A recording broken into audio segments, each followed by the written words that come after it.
Audio Jungle.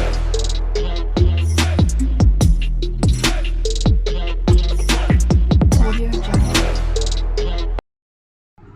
Hello বন্ধুরা, তোমরা সবাই কেমন আছো? আশা করছি সবাই ভালো আছো।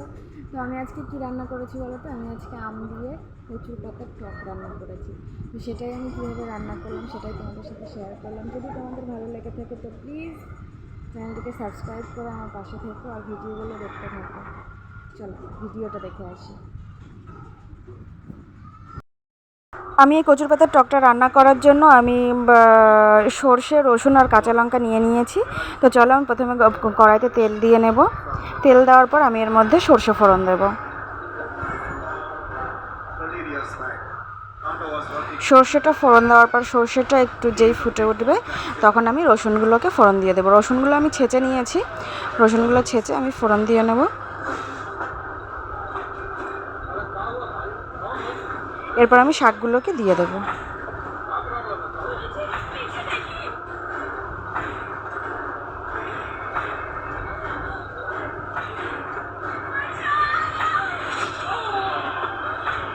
আমি লবণ দিলাম, লবণ দিয়ে একটু নাড়াচাড়া করে নেব।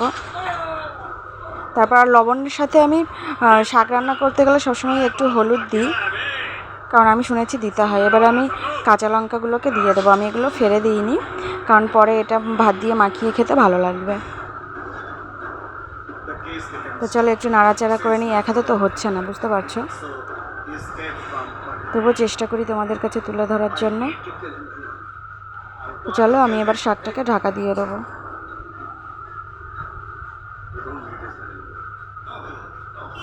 ঢাকা দেওয়ার 10 মিনিট পর আমি তুলে দেখলাম শাকগুলো পুরো গলে গেছে।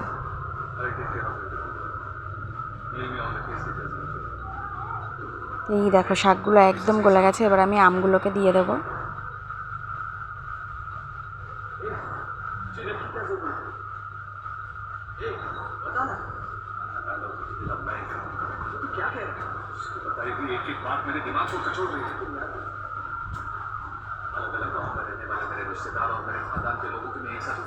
আমগুলো ভালো করে গলে যাওয়ার জন্য আমি একটু শাকের মধ্যে দিয়ে দিলাম। তো এবার আমি ঢাকা দিয়ে দেবো। ঢাকা দিয়ে আবার আমি 5 মিনিট পর তুলে নেব।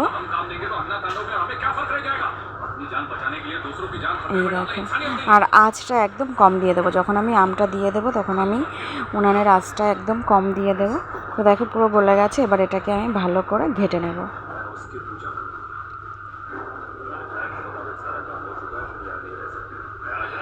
দেখো ভালো করে ঘেটে নিয়েছি। তো এই দেখো আমার কচু পাতার টক রেডি। টেনটেনা। তো চলো আজকের মতন এই পর্যন্ত।